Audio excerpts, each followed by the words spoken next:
4장 1절에서 11절 한 절씩 교독하시겠습니다. 그리스도 예수의 종 바울과 디모데는 그리스도 예수 안에서 빌립보에 사는 모든 성도와 또한 감독들과 집사들에게 편지하노니, 하나님 우리 아버지와 주 예수 그리스도로부터 은혜와 평강이 너희에게 있을지어다. 내가 너희를 생각할 때마다 나의 하나님께 감사하며 간구할 때마다 너희 무리를 위하여 기쁨으로 항상 간구함은 너희가 첫날부터 이제까지 복음을 위한 일에 참여하고 있기 때문이라. 너희 안에서 착한 일을 시작하신 이가 그리스도 예수의 날까지 이루실 줄을 우리는 확신하노라. 내가 너희 무리를 위하여 이와 같이 생각하는 것이 마땅하니 이는 너희가 내 마음에 있음이며 나의 매임과 복음을 변명함과 확정함에 너희가 다 나와 함께 은혜에 참여한 자가 됨이라. 내가 예수 그리스도의 심장으로 너희 무리를 얼마나 사모하는지 하나님이 내 증인이시니라. 내가 기도하노라. 너희 사랑을 지식과 모든 총명으로 점점 더 풍성하게 하사 너희로 지극히 선한 것을 분별하며 또 진실하여 허물 없이 그리스도의 날까지 이르고 같이요 예수 그리스도로 말미암아 의의 열매가 가득하여 하나님의 영광과 찬송이 되기를 원하노라. 아멘. 기쁨을 찾을 수 없는 요즘, 또한 흔들리는 이 세상 가운데 어떻게 하면 슬픔과 고통과 힘든 이 세상 속에 우리는 기쁨으로 살아갈 수 있는가? 여기에 관한 이 말씀을 빌립보서의 말씀을 통해 교훈을 얻기를 원합니다. 오늘은 그 첫 번째로 흔들리는 이 세상에 어떻게 하면 기쁨으로 살아갈 수 있는가? 그리스도의 예수의 종으로 살자라는 주제로 말씀을 나누기를 원합니다. 흔들리는 세상에서 기쁨을 얻는다는 것, 불확실한 이 미래 앞에 기쁨의 삶을 산다는 것은 쉽지 않습니다. 그러나 바울을 통해 주어진 이 빌립보서의 이 말씀을 우리가 붙잡고 살면 그 당시 사람들뿐만이 아니라 그동안 2000년 동안 내려왔던 수많은 사람들이 기쁨으로 살았던 것처럼 저와 여러분들 역시 기쁨으로 사는 것이 가능하다는 것을 이 성경 우리들에게 말씀하고 있습니다. 빌립보서 역시 골로새서처럼 바울이 로마에 갇혀 있을 때, 감옥에 갇혀 있을 때 쓴 바울의 옥중 서신입니다. 골로새서보다는 약간 늦게 쓰여진 서신이라고 우리가 생각하는데요. 그것은 1장 19절에 보면 바울이 곧 석방될 것이라는, 빌립보 성도들의 기도와 성령의 도우심으로 곧 석방될 것이라고 하는 그 말씀이 있는 것을 보면 골로새서보다 좀 늦게 쓰여진 서신이라고 말씀드릴 수 있습니다. 여러분도 잘 알다시피 빌립보 교회는 유럽의 첫 교회예요. 바울이 2차 선교 때 유럽을 향해 선교를 갔는데 그때 처음 세운 그 교회가 바로 빌립보 교회입니다. 그런데 10년이 지난 그 교회를 세우고 10년이 지난 바울이 바라봤을 때 오늘 1장 1절에 있는 것처럼 그 빌립보 지역에는 감독들이 있었어요. 그리고 수많은 집사들이 있을 정도로 큰 교회로 부흥했던 것을 보게 됩니다. 이런 교회를 향해서 이 빌립보의 이 주제에 있는 것처럼, 특별히 4장 4절에 있는 것처럼 주 안에서 항상 기뻐하라. 내가 다시 말하노니 기뻐하라고 바울은 빌립보 서신을 통해 말씀하고 있습니다. 여러분, 바울이 처한 환경이나 그 당시 빌립보 교회의 상황이나 비슷했어요. 바울도 로마 감옥에 갇혀 있는 고난을 당하고 있었어요. 쇠사슬로 착고에 쌓여있는, 정말 채어있는 그런 고난을 당하고 있었어요. 로마 감옥에 2년 동안 재판을 기다린다는 것이 쉬운 것이 아니에요. 비록 자기가 석방할 것이라고 하는 확신이 있어서 빌립보서에 썼습니다만 로마 황제의 마음이 언제 바뀔지 몰라요. 언제 순교를 당할지 모르는 그런 상황이에요. 뿐만이 아니라 바울이 감옥에 갇혀 있는 것도 힘든데 그의 삶이 항상 좋은 것만 있는 것이 아니었어요. 그를 통해서 복음의 진보가 나타나고 구원 얻는 그런 일들도 생겨났습니다만 동시에 바울을 괴롭히는 사람들이 있었어요. 1장 12절에 보면은 바울을 괴롭히는 사람이 있는데 어떻게 바울을 괴롭혔냐면은 바울만 전도자냐? 바울만 주님을 위해 사느냐? 바울만 전도하느냐? 우리도 할 수 있다. 그래서 다툼, 투기와 분쟁으로 바울을 괴롭게 하려고 전도에 열심을 내는 그런 사람들이 로마 교회 안에 있었다는 거예요. 이런 모습은 바울이 볼 때 큰 괴로움이 아닐 수 없었어요. 뿐만 아니라 로마 감옥에 2년 동안 갇혀 있으면서 자기의 모든 생필품은 자급자족해야 돼요. 쉬운 것이 아니에요. 바울 역시 극심한 가난 속에서 연명하고 있다라고 말할 수 있어요. 바울의 상황은 결코 좋은 상황이 아니에요. 빌립보 교회도 마찬가지예요. 빌립보 교회도 많은 핍박을 당하고 있었어요. 그뿐만 아니라 내부적으로 참으로 혼탁했어요. 3장에 보면은 정말 잘못된 신앙을 가지고 교회를 어지럽히는 사람들이 있었어요. 한쪽엔 율법주의자요. 한쪽에서는 율법 폐기론자 해가지고 옛사람들은 막 살아가는 거예요.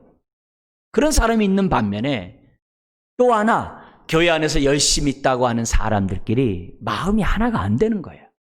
그게 4장에 나와요. 마음이 하나가 안 되는 그런 모습 가운데 교회가 믿음의 진보를 나타나는데 여러 가지 어려운 상황이에요. 그뿐만이 아니라 이 자주장사 루디아 같은 경우는 부자였어요. 그렇지만 대부분의 성도들은 다 종의 신분이었고, 왜냐하면 로마 시민권이 없으면 다 종이잖아요. 자유인이라고 하지만 다 종됨이잖아요. 근데 이런 사람들은 가난한 자들이었거든요. 그러니까 그들 또한 많이 가난한 가운데 있었던 것이 대부분의 빌립보 교회예요. 제가 자주장사라고 말씀드렸습니다만 그 당시에 이 자주색은 황제만이 입을 수 있는 그런 옷이에요. 자주색. 이건 천연 연료로 해가지고서 이렇게 물들여서 입는 아주 그냥 신분이 높은 왕이나 입는, 이것이 나중에 이제 귀족들이 입는 옷이 되었습니다만 그것을 위한 정말 이렇게 거래를, 정말 이렇게 사업을 하고 있다는 것은 루디아 이 자주장사가 굉장히 거부였다는 것을 우리들에게 보여주고, 그 루디아 집을 중심으로 교회가 이제 세워지게 됩니다. 그러나 여러분도 잘 알다시피 간수, 바울이 복음 전하다가 귀신 들린 여자를 쫓아주잖아요. 근데 그 점치는 귀신 들린 그 여자를 고쳐주니까 그 점치면서 돈을 벌었던 그 주인이 자기 생계가 끊어지니까 가만둘 수 없잖아요. 그래서 법으로 고소를 해가지고 바울에게 정말 매질을 해서 깊은 감옥에 집어넣잖아요. 그때 바울이 실망과 좌절 가운데 있는 것이 아니라 찬송과 기도를 올렸고, 그 결과 큰 지진이 나므로 옥문이 열리잖아요. 그 사실을 보고 간수가 깜짝 놀라가지고 다 도망갔다. 그래서 스스로 자결하려고 하는 그 상황에 바울이 얘기하잖아요. 우리가 다 여기 있다. 그런 사건으로 간수와 그의 집이 정말 세례를 받는, 그렇게 해서 세워진 교회예요. 그러니까 간수와 그의 가족들 역시 어떻게 돼요? 가난한 사람들이거든요. 쉽지 않은 그런 빌립보 교회예요. 그런 교회를 향해서 바울이 뭐라고 그런 거예요? 주 안에서 항상 기뻐하라. 내가 다시 말하노니 기뻐하라. 빌립보의 상황을 몰라서 하는 얘기가 아니라고 그랬어요.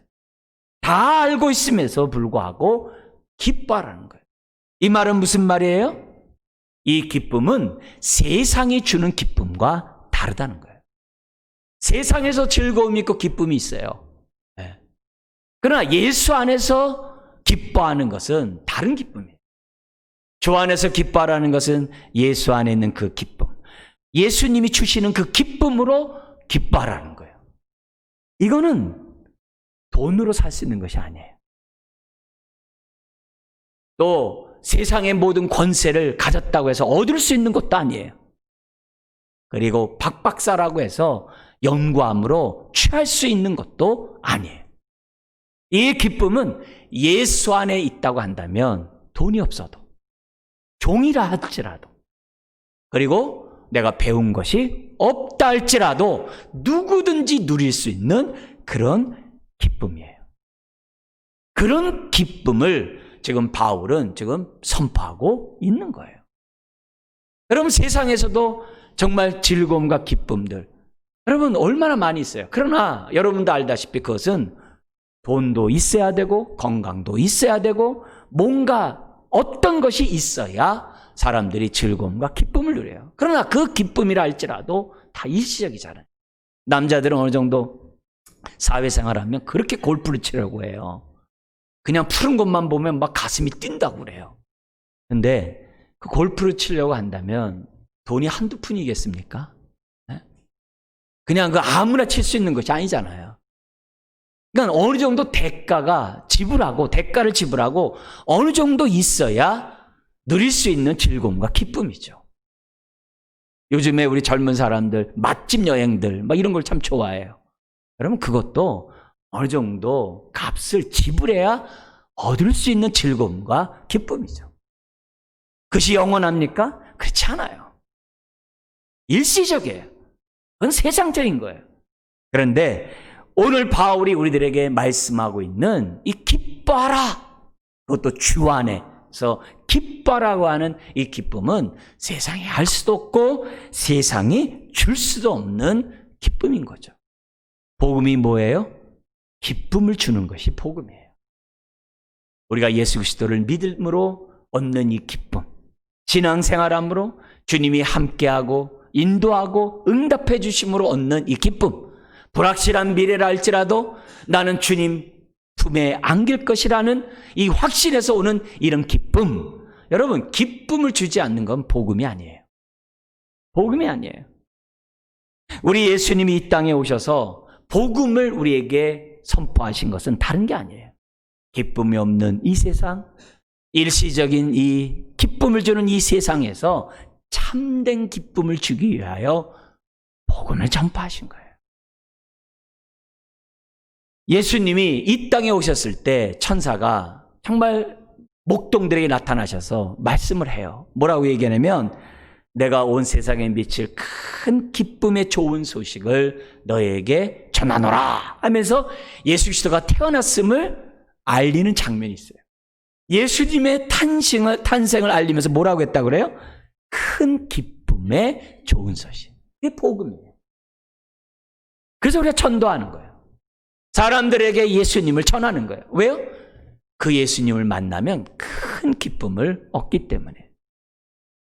여러분, 한 번은 제자들과 함께 정말 모여가지고 이제는 우리 주님이 다시 아버지께로 돌아갈 때가 가까이 왔음을 아시고 제자들과 함께 만찬을 하고, 제자들의 또 발을 씻는 건 두말할 것도 없고 제자들에게 하나님의 말씀을 전합니다.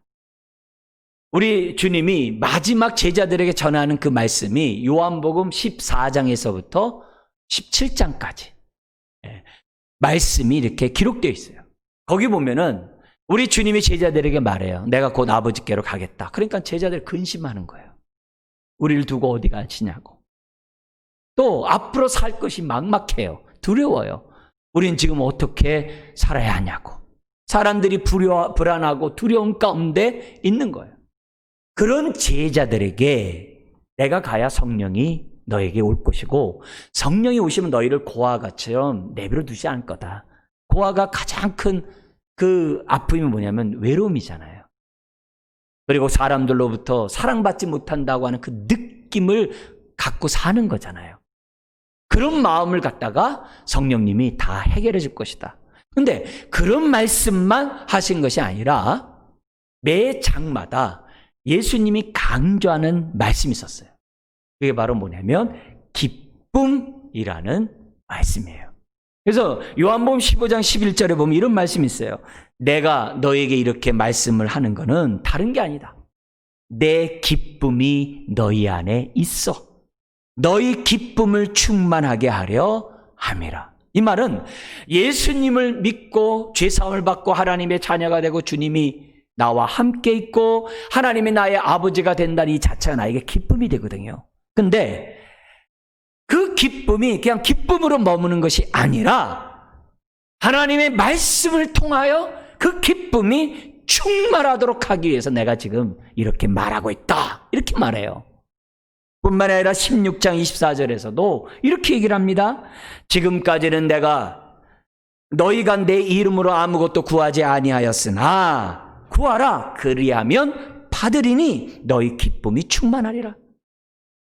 예수의 이름으로 기도하면 응답이 있다는 거예요. 응답이 있으면 그로 인하여 우리가 뭐가 있다는 거예요? 기쁨이 충만할 것을 우리들에게 말씀하신 거예요. 기도에는 응답이 있잖아요.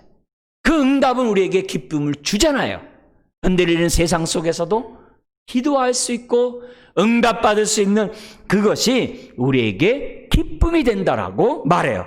더 나아가 마지막 십자를 지시기 전에 기도했던 그 기도문이 17장에 나와요. 요한복음. 거기 보면 예수님이 하나님 앞에 이렇게 기도를 합니다. 지금 내가 아버지께 가오니 내가 세상에서 이 말을 하옵는 것은, 하나님 앞에 이렇게 기도하는 것은 그들로, 제자들로 하여금 내 기쁨을 그들 안에 충만히 가지게 하려 함이니라. 마지막 그 기도를 하면서도 불안과 두려움 가운데 있는 제자들에게, 지금 흔들리고 있는 그 제자들에게 기쁨이 충만하도록 바울이 하나님 앞에 기도를 하고 있다는 거예요. 여러분, 예수 그리스도를 믿는 그 자체는 기쁨이에요. 예수 믿는 그것이 바로 기쁨이에요. 기쁨이 없는 복음은 아무런 의미가 없는 거예요. 이 기쁨을 바울이 경험했고 지금 그 기쁨을 빌립보 성도들에게, 오늘 저와 여러분들에게 지금 나누고 있는 겁니다. 오늘 이 본문은 1, 2절은 바울의 인사, 그리고 3절부터 8절까지는 빌립보 성도를 향한 감사, 그리고 9절부터 11절까지는 교회를 위한 기도의 내용이 오늘 본문이에요. 근데 1절부터 11절까지 한 절 한 절, 한 말씀 한 말씀이 바울이 그런 흔들리는 세상 가운데 있음에도 불구하고 기뻐할 수 있었던 그 이유를 우리가 찾을 수가 있어요. 바울이 이래서 기뻐했구나. 그리고 빌립보 성도들에게 정말 이런 말씀을 통해서 빌립보 성도들도 기뻐할 수 있다는 것을 지금 뭐예요? 가르치고 있구나. 이걸 깨닫게 하는 것이 오늘 본문이에요. 오늘 본문만이 아니라 4장까지 가면서 오늘 저와 여러분들도 바울과 같은 생각을 가지고, 바울과 같은 믿음을 가지고 저와 여러분들이 살아간다고 한다면 흔들리는 세상 속에서도 얼마든지 기쁨의 삶을 살아갈 수 있다는 것을 우리는 빌립보서를 통해서 발견하게 될 것입니다. 그래서 우리가 바울의 생각을 따라가면서 오늘 나의 믿음을 점검하고, 오늘 다시 한번 내 안에 있는, 주님 안에 있는 이 기쁨이 솟아나는 샘물처럼 충만해지시기를 주의 이름으로 축원합니다. 자, 그러면 첫 번째, 바울이 항상 기뻐할 수 있었던 이유가 뭐냐? 1절에 있습니다. 같이 한번 읽겠습니다. 그리스도 예수의 종 바울과 디모데는 그리스도 예수 안에서 빌립보에 사는 모든 성도와 또한 감독들과 집사들에게 편지하노니. 여러분, 첫 번째, 바울이 그런 흔들리는 세상 속에서 감옥에서도 항상 기뻐할 수 있었던 이유는 다른 게 아니라는 거예요. 자기 자신이 누구인지 알았다는 거예요. 자기 자신에 대해서 뭐라고 얘기해요? 나는 그리스도 예수의 종이라고. 첫 마디가 그리스도 예수의 종이라는 그 고백을 지금 하고 있어요. 여러분, 바울은 자신의 지금 소속을 분명히 밝히고 있어요. 여러분, 그 당시에 종이라는 이 단어는 함부로 쓸 수 있는 말이 아니에요. 왜냐하면 60%가 다 종으로 이루어진 사회예요. 종이라는 이 단어는 정말 믿는 사람들끼리뿐만 아니라 세상 사람들이 입 밖에서 함부로 낼 수 있는 말이 아니에요. 얼마나 큰 아픔과 상처를 주는 말인지 몰라요. 더구나 빌립보 성도들은 바울이 로마 시민권을 갖고 있는 사람인지 다 알고 있어요. 빌립보의 대부분의 많은 사람들은 로마 시민권이 없어요. 비록 이 빌립보 지역이 지금 우리나라 세계로 말하면 괌, 사이판처럼 미국 멀리 떨어져 있지만 미국 시민권을 갖고 있는 것처럼 빌립보 교회가 떨어져 있지만 로마로부터 떨어져 있지만 거기에 자치 도시거든요. 그래서 그 지역에는 로마 시민권이 부여하고 또 로마 시민으로서의 혜택을 다 받고 있는 그 도시가 빌립보예요. 그러나 그건 다 소수예요. 대부분의 사람들이 다 뭐예요? 종으로서 그 도시에 살아가고 있어요. 그런 자들이 누구보다도 불효했던 사람이 누구냐면 로마 시민권을 갖고 있는 사람들이에요. 근데 바울이 로마 시민권이 있잖아요. 누구보다도 바울이 로마 시민권을 갖고 있는 것을 불효했던 사람이 빌립보 성도들이에요. 근데 바울은 단 한 번도 빌립보뿐만이 아니라 다른 서신에서 자신이 로마 시민권을 갖고 있는 자라고 자랑한 적이 없어요.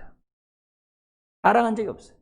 오히려 바울은 로마 시민으로서 살아가는 것보다 그리스도 예수의 종으로 살아가는 것이 나에게 더 행복하고 복되다는 사실이에요.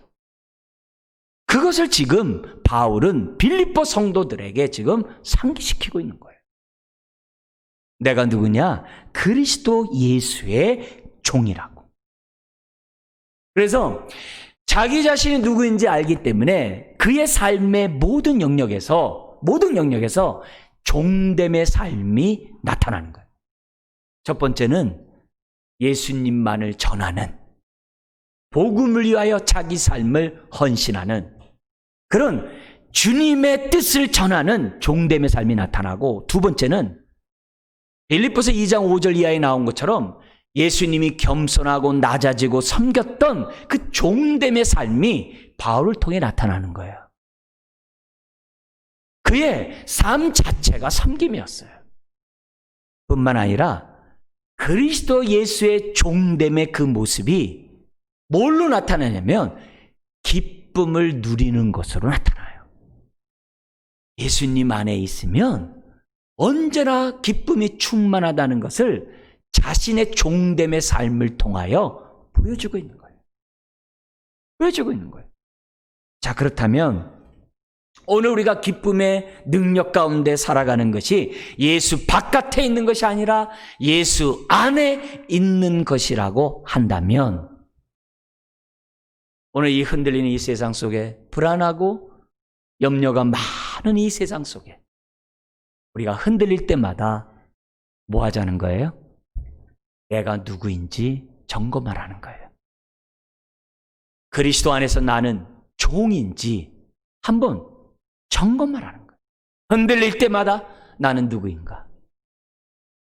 동시에 나는 그리스도의 종으로서 나는 바울처럼 살아왔는지 내 모습을 돌이켜보라 이게. 난 얼마나 예수님을 전하고자 내 삶을 드렸는가?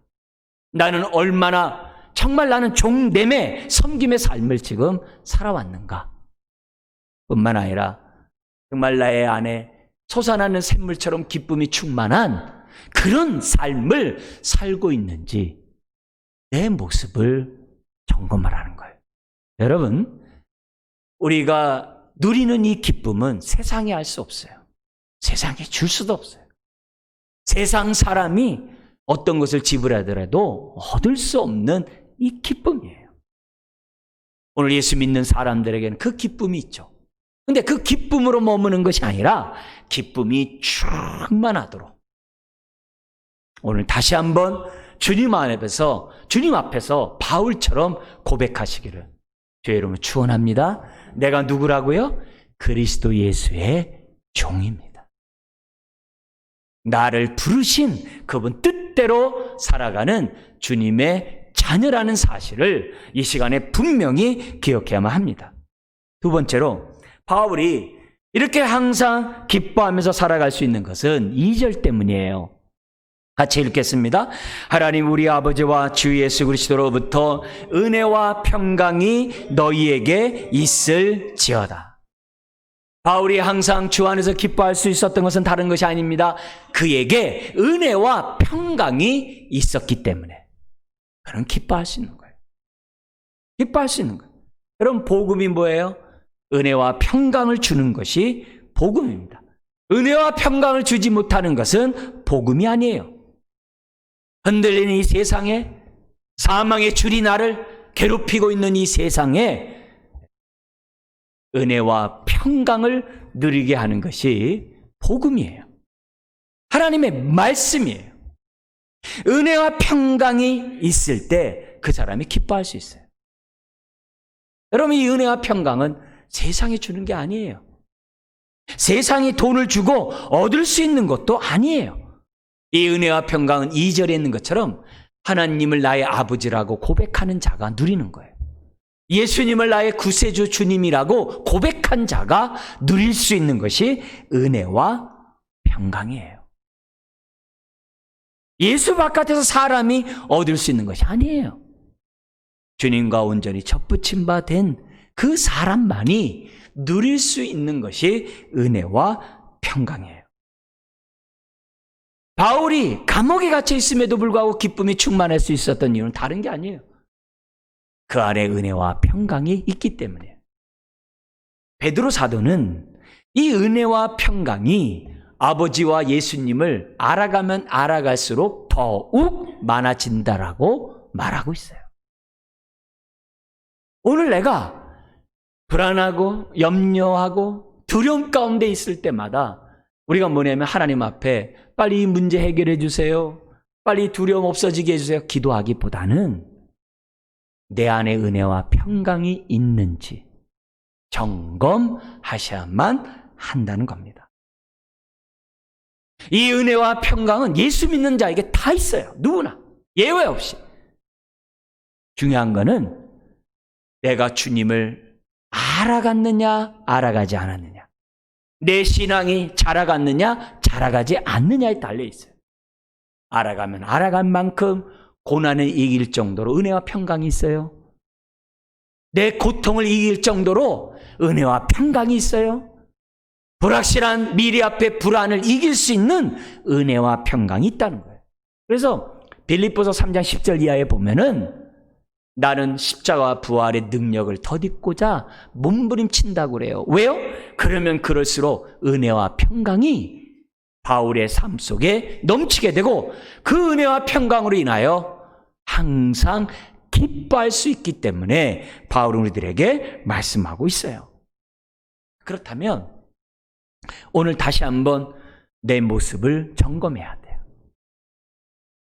내가 불안한 요소가 내 앞에 있을 때, 염려와 두려움의 요소가 내 앞에 있을 때 나는 지금 어떻게 반응하고 있는가? 불안할 때마다 항상 내 안에 은혜와 평강을 점검하셔야만 한다는 거죠. 은행에 잔고가 없다 할지라도 우리 은행에 잔고가 없다 할지라도 은혜와 평강은 메말르면 안 돼요. 언제나 강같이 흐를 수 있는 저와 여러분들이 되셔야만 해요. 바울이 감옥 속에서도 기뻐할 수 있었던 것이 다른 게 아니에요. 하나님과 예수 그리스도의 정말 그 관계가 혼절했고 그의 심령에는 언제나 은혜와 평강이 충만했기 때문에 바울은 흔들리는 그 세상 속에서도 기뻐할 수 있는 하나님의 자녀가 되었다는 것을 기억하시고 흔들릴 때마다 내 안에 있는 은혜와 평강을 점검하셔야 돼요. 세 번째로 바울이 항상 기뻐할 수 있었던 이유가 뭡니까? 3절부터 8절에 보면은 빌립보 성도를 향하여 감사하는 그런 내용입니다. 그 내용 속에 바울이 이래서 기뻐할 수밖에 없었구나라는 것을 우리에게 가르쳐주는 말씀이 있어요. 그게 우리 8절에 보면은 내가 예수 그리스도의 심장으로 너희 무리를 얼마나 사모하는지 하나님이 내 증인이시니라 라는 말씀에서 우리들이 깨달을 수가 있습니다. 바울은 항상 기뻐할 수 있었던 이유는 다른 게 아니라 자기가 그리스도의 심장으로 사랑할 수 있는 대상, 사랑할 수 있는 성도, 교회가 있었다는 거예요. 여러분 사랑하는 대상이 있습니까? 정말 그리스도의 심장으로 사랑하는 대상이 있습니까? 그 당시 사람들은 심장이란 말은 감정이 가장 깊고 진실한 이 표현을 심장이라는 표현을 썼어요. 우리말로 한다면 내가 정말 진심으로 사랑하는 사람이 있습니까? 내가 뜨겁게 사랑하는 대상이 있습니까? 사랑하는 대상이 있으면 힘든 세상을 살아갈 힘이 생깁니다. 기쁨이 생깁니다. 그런데 이렇게 그리스도의 심장으로 사랑하려면 나의 수고와 헌신이 있어야만 합니다. 왜 부모가 자녀를 사랑합니까? 자녀를 위해 헌신을 했거든요. 많은 수고를 아끼지 않았거든요. 그래서 자녀만 보면은 기쁜 거예요. 왜? 나의 모든 것이 들어가 있기 때문에. 그죠? 왜 할머니, 할아버지들이 손주를 보면 기뻐요? 네, 보기만 해도 기쁘잖아요. 얼마나 사랑과 애정이 정말 거기에 다 들어가 있습니까? 그러니까 그만큼 애착감이 있고 보면 하루하루 살아갈 기쁨이 있는 거죠. 기쁨이 있는 거죠. 마찬가지예요. 오늘 특별히 우리가 그런 육신적인 그러한 기쁨만이 아니라 그리스도 안에서 그리스도의 심장으로 사랑할 대상이 있냐 이게. 사랑할 대상이 있냐 이게. 세상에 주는 그 사랑도 얼마나 귀하고 소중합니까? 그죠? 그 가정 안에서 이루어진 그 사랑이 얼마나 아름답습니까? 얼마 전에 우리 코로나 이 사건으로 한 할머니가 이렇게 정말 소천하는 그런 장면. 근데 정말 그 코로나 확진을 받은 그 할머니가 호흡곤란이 일어났을 때 그 차 안에서 그 손주가 인공호흡을 해가지고서 살리려고 했지만 끝내 숨을 거두자 정말 부둥켜 안고 울었던 그 장면이 외신 보도를 통해서 우리에게 접하게 됐죠. 먹먹하고 눈물이 나는지 몰라요. 개인적으로도 여러 가지 상황 느낀 것도 있습니다만 할머니는 호흡을 하지 못하는 그 답답하고 그 얼마나 두렵고 얼마나 괴롭겠어요. 죽는데 그 가운데 자기를 살리려고 하는 그 손주를 보면서 아마 기쁨 가운데 운명하셨을 거라 생각해요. 그 모습을 보면서 얼마나 아름다운 가정이었는지 참 이렇게 정말 많은 감동을 주더라고요. 아마 여러분도 마찬가지예요. 마찬가지일 거예요. 동시에 교회도 마찬가지. 정말 교회 안에서 그리스도 안에서 정말 내가 수고와 헌신 가운데 그리스도의 심장으로 뜨겁게 사랑하는 대상이 있냐 이게요. 저를 전도했던 김봉신 권사님이 계세요. 그분은 아들 셋을 혼자 키웠던 분이었어요. 제 옆집에 살았고요. 그분은 저를 전도하려고 애를 썼고 저를 갖다가 교회로 인도하신 분이에요. 근데 그분이 전도한 제가 목사가 됐잖아요. 얼마나 기쁜지 모른다고 그러세요. 통화하실 때마다 그분은 그 얘기를 해요. 나는 내 자식들 놓고 먼저 기도하기보다 항상 저를 먼저 기도했대요. 근데 그분은 저를 볼 때마다 그렇게 기쁘대요. 저를 위해서 기도로 보는 거죠. 그죠? 얼굴 보는 게 아니라 기도할 때마다 여기 3절 4절에 있는 것처럼 생각할 때마다 하나님께 감사하고 간구할 때마다 기쁨으로 항상 간구한다는 거예요. 또 저를 위해서 기도하다 보면 기쁨이 솟아난대요. 네. 바로 그걸 말하는 거예요. 여러분, 여러분을 통해서 예수 믿은 사람 있습니까? 여러분을 통해 신앙이 정말 자라간 사람이 있습니까? 여러분들이 생각하면 정말 항상 기뻐하는 대상이 있습니까? 바울은 있었다는 거예요. 여러분, 오늘 우리가 지금 성경학교하고 수련회를 해요. 정말 그 아이들을 정말 양육하기 위해서 얼마나 헌신과 희생, 수고 얼마나 합니까? 지금 우리 비대면 속에 막 하고 뭐 몇 명 안 되는 그런 우리 아이들을 위해서 지금 성경학교 수련합니다만 정말 오랜 시간 전서부터 얼마나 수고한지 몰라요. 네. 어제도 아침서부터 늦게까지 그냥 뭐 그거 하나 그 만들기 위해서 네. 그 짧은 시간 만들기 위해서 얼마나 막 수고하고 헌신한지 몰라요. 그러나 그런 수고와 헌신이 있기 때문에 그 선생님들은 애들만 보면 어떻게 돼요? 기쁨이 있는 거죠. 더구나 그 아들이 잘 자라가지고 함께 동역하면 더 기쁘죠. 네? 그래서 우리 주일학교 출신 우리 친구들이 지금 교사들 하잖아요. 그럼 그 교사들 하는 그 모습을 보는 선생님들은 얼마나 기쁘겠어요. 여러분, 우리가 정말 신앙생활 하면서 우리가 세상에 줄 수 없는 그 기쁨 가운데 그 하나가 뭐냐? 그리스도 안에서 나를 통해 정말 복음을 받은 사람, 나를 통해서 신앙이 자라가는 그런 사람을 보는 그 기쁨은 이루 말할 수 없다는 거예요. 특별히 바울이 빌립보 교회를 위해서 감사했던 내용이 3절 8절 나오는데 그게 두 가지가 있어요. 그 두 가지를 생각해 볼 때 많은 것도 있지만 여기 두 가지를 얘기하고 있는데 그걸 볼 때 바울은 너무 기쁜 거예요. 그 두 가지 내용을 잠시 설명한다면 5절과 7절에서 우리가 살펴볼 수가 있습니다. 여기 보면은 5절 같이 한번 읽겠습니다.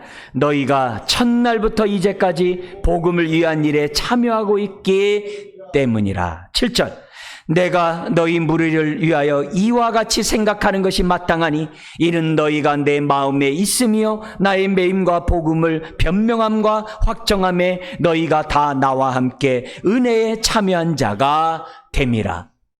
여기 5절에는 복음을 위한 일에 참여했다고 그러고요. 7절에서는 나와 함께 은혜에 참여한 자가 되었기 때문에 감사한다고 그래요. 여러분, 기쁨 없이 감사가 안 되잖아요. 기쁘니까 감사하는 거죠. 근데 뭘 얘기하냐면 똑같이 참여한 것에 대해 감사한대요. 이 참여한다는 단어가 성령의 교통하심의 그 교통이에요. 교제예요. 우리 기독교인들이 잘 아는 코이노니아예요. 똑같은 단어가 여기서는 참여로 기록하고 있어요. 근데 5절의 참여와 7절의 참여가 달라요. 똑같이 코이노니아인데 7절의 코이노니아에는 with, 함께라는 단어가 붙은 참여예요. 그러니까 아주 적극적으로 참여했다는 말이에요.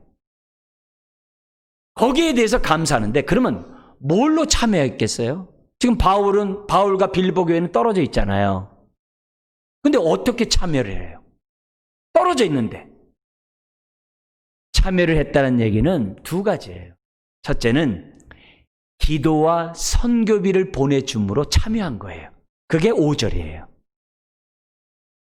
여기에 참여는 물질 나눔이에요.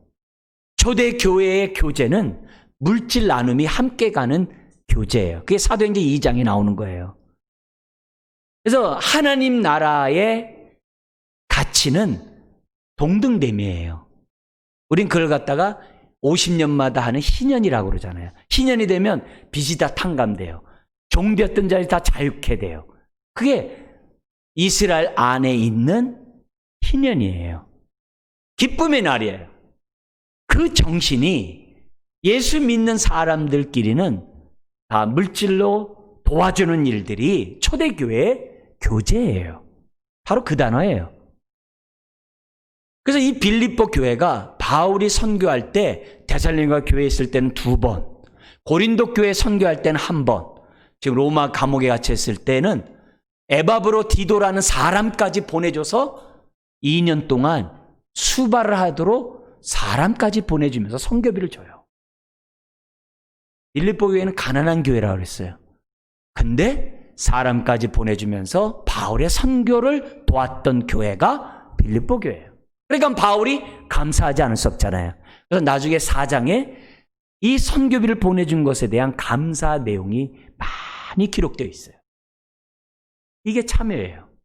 그래서 우리가 지금 선교사들을 위해 기도하고 선교비를 보내고 해외 입양 아들을 위해 우리가 기도하고 그 아이들을 위해서 우리가 정말 헌금을 보내고 개척교회를 위해서 우리가 하는 일들이 다 뭐예요? 그들과 함께 참여하고 있는 거예요. 그래서 그들이 받는 복을 함께 받는 거예요. 그들이 받는 은혜를 함께 받는 거예요. 그렇게 해준 교회에 대해서 지금 뭐예요? 감사하고 있어요. 두 번째는 떨어져 있지만 그들도 어떻게 돼요? 바울처럼 복음을 위해 함께 수고를 하고 있다는 거예요. 그게 7절이에요. 그래서 나의 매임과 복음을 변명함과 확정함. 복음을 변명과 확정은 다른 게 아니라 전도하고 사람들이 비판하면 다시 반론하고 그런 걸 갖다가 변명과 확정이라고 그래요. 이런 일을 그들도 바울처럼 빌립보 지역에서 하고 있는 거예요. 그러니까 어떻게 돼요? 감독들이 나올 정도로, 집사들이 나올 정도로 교회가 부흥한 거죠. 그런 모습을 볼 때 바울이 감사하지 않을 수가 없는 거예요. 그러면서 감사하면서 이렇게 얘기해요. 내가 어찌 너희들을 위해서 사랑하지 않을 수 있겠냐. 너희를 볼 때마다 내가 기뻐하지 않을 수 있겠냐는 거예요. 그러면서 그들에게 격려의 말을 해요. 나는 뜨거운 심장으로 너희를 사랑한다. 이 정도만이 아니라 어떤 격려의 말을 하냐면 6절에 해요. 같이 한번 읽겠습니다. 너희 안에서 착한 일을 시작하신 이가 그리스도 예수의 날까지 이루실 줄을 우리는 확신하노라. 여기 보면 뭐냐면 너희 안에서 이 일을 하게 하신 분이 하나님이라는 거예요. 이런 착한 일을 하게 하신 분이 하나님이라는 거예요. 이게 나중에 이제 2장 13절에 또 나와요. 하나님이라는 거예요. 근데 그 하나님이 너희로 하여금 복음에 합당한 삶을 살도록 계속 이끌어 주신다는 거예요. 이 말을 함으로 빌립보 성도들에게 어떻게 격려해요? 잘하고 있다. 계속 그렇게 살라. 그 얘기예요. 그러면서 동시에 한 가지가 더 있어요. 뭐냐? 하나님이 너의 삶을 그렇게 할 수 있도록 너의 삶을 축복해 주겠다는 거예요. 너의 삶을 지켜주시겠다는 거예요. 너의 삶을 그렇게 살아가도록 도와주시겠다는 거예요. 이 말을 우리 기독교 안에서는 성도의 견인이라는 표현을 쓰는 거예요. 성도의 견인이 뭐냐면 한번 택한 백성은 끝까지 구원해 주시겠다는 거예요. 한번 보혈의 피로 하나님의 자녀 삼은 사람은 어떤 상황에서 너를 붙잡아 주겠다는 것이 견인이에요. 견인. 지금 빌립보 성도들 고난을 당하고 있어요. 근데 이 일을 시작하신 분이 이 일을 계속할 수 있도록 너의 삶을 지금 어떻게 돼요? 지키시고 보호해 주시고 붙잡아 주시겠다는 거예요. 얼마나 감사한 말인지 몰라요. 그래서 여러분들이 익숙한 표현이 요한 3서에 있잖아요. 영혼이 잘된 같이 범사 잘되고 강건하기를 원한다. 왜? 그래야 계속 구제를 할 수 있으니까. 계속 주를 위해 살 수 있으니까. 그게 요한 3서잖아요. 똑같은 얘기예요. 이런 말을 들었을 때 정말 빌립보 교인들이 얼마나 기뻤겠어요. 바울뿐이겠어요? 얼마나 기쁘겠어요. 자, 그렇다면 내가 이 흔들리는 이 세상 속에 나를 사랑해주고 나를 위해 기도해주는 대상이 있습니까? 그 사람은 어떤 상황에서도 이 고통스러운 이 세상을 이겨나갈 능력을 갖게 됩니다. 나를 위해 사랑해주는 사람만 있어도 감사한데 내가 사랑할 대상이 있다? 그건 두말할 것도 없어요. 그를 위하여 항상 기쁨으로 기도하게 되고 그를 위하여 어때요? 즐거움이 넘치는 삶을 살게 되는 거예요. 사랑하는 성도 여러분, 힘들고 어려울 때마다 나는 사랑하는 대상이 있는지, 건강한 교회는 뭡니까? 좋은 교회는 뭡니까? 서로를 위하여 이렇게 그리스도의 심장으로 사랑하는 그 교회가 건강교회. 우리는 이런 교회를 만들어 가야 돼요. 그것이 여러분들에게 기쁨의 원동력이 되는 거예요. 마지막 네 번째로 9절 11절에 바울이 항상 기뻐할 수 있는 이유는 뭐냐? 영적인 기도를, 하나님의 뜻을 분별하는 기도를 하는 사람이기 때문에 기뻐하는 거예요. 힘들어도 하나님 뜻을 아니까 기뻐해요. 어려워도 갈 바를 아니까 기뻐해요. 힘들어도 주님의 뜻을 아니까 감당해요. 그 기쁨이에요. 여기 9절에 11절의 그 기도의 내용은 다음 주에 별도로 우리가 배우도록 할 거예요. 저희 교회에서 양육 과정에 바울 서신에 나타난 24개 기도문을 가지고 우리가 양육받는 과정이 있어요. 그렇게 하는 이유는 성경의 의미를 깨닫는 것과 동시에 어떤 기도가 응답받는 기도이고 우리가 성경적인 기도를 할 때 하나님의 은혜가 넘쳐난다는 것을 배우는 과정이에요. 우리가 그렇기 때문에 이런 내용들은 우리가 다음 주에 우리가 다시 한번 우리가 보도록 하고, 오늘은 기도하는 사람 바울에 초점을 두기 원해요. 그는 기도하는 사람이었어요. 그는 성령 안에서 기도했고 주님과 친밀함 속에 기도했고 하나님의 뜻을 분별할 줄 아는 기도의 사람이었던 거죠. 여러분, 바울은 힘들고 어려울 때마다 이 문제 빨리 해결해 주세요, 고통 없애주세요, 이런 기도만 하지 않아요. 그는 이것을 향한 하나님의 뜻이 뭔지 기도했고, 이런 가운데 내가 어떻게 행하시는지를, 어느 것이 하나님이 기뻐하는 뜻인지를 바울은 깨달았고, 그 깨달음이 있기 때문에 뭐예요? 기쁨이 충만한 거예요. 기도할 때마다 하나님의 뜻을 아는데 얼마나 기쁨이 넘쳐났겠어요. 하나님의 뜻을 모르니까 불안하고 두렵고 우왕좌왕하는 거죠. 그래서 내가 힘들고 어려울 때마다, 답답할 때마다 내 기도를 점검해야 돼요. 나는 성령에 이끌리는 기도를 하고 있는가? 하나님의 뜻을 분별하는 기도를 하고 있는가? 내 기도를 점검하는 시간이 돼야 돼요. 그래야 내 기도가 기쁨이 충만한 기도를 하는 거예요. 기도를 하면서 불안해하는 거는 성령에 의한 기도가 아니에요. 기도를 해놓고 막 답답하고, 기도를 해놓고 막 불안하고, 그는 바울이 우리에게 가르쳐주는 기도가 아니에요. 오늘 내가 힘들고 어려울 때마다 이런 기도를 할 수 있는 자가 되도록 하나님 앞에 결단하는 저와 여러분들이 되어야만 한다는 거죠. 여러분, 아무리 흔들려도 예수 안에 있는 자는 기쁨을 얻을 수 있어요. 그렇기 때문에 오늘 바울이 우리에게 보여줬던 이 바울의 생각들, 나는 그리스도 예수의 종인지, 나는 은혜와 평강 가운데 주를 아는 지식 속에서 누리고 있는지, 정말 나는 헌신과 희생과 애정 가운데 정말 쏟아놓은 사랑의 대상이 있는지, 더 나아가서는 나는 기도할 때마다 하나님의 뜻을 분별하는 그런 영적인 기도를 하고 있는 사람인지, 내 자신을 돌아보는 시간으로 삼아야 될 것이고, 그럴 때 위로부터 오는 기쁨이 내 안에 충만할 줄 믿습니다. 그리스도 안에서 항상 기뻐하는 저와 여러분 되시길 주의 이름으로 축원합니다. 기도하겠습니다. 하나님 아버지, 흔들리는 세상 속에 바울이 기쁨으로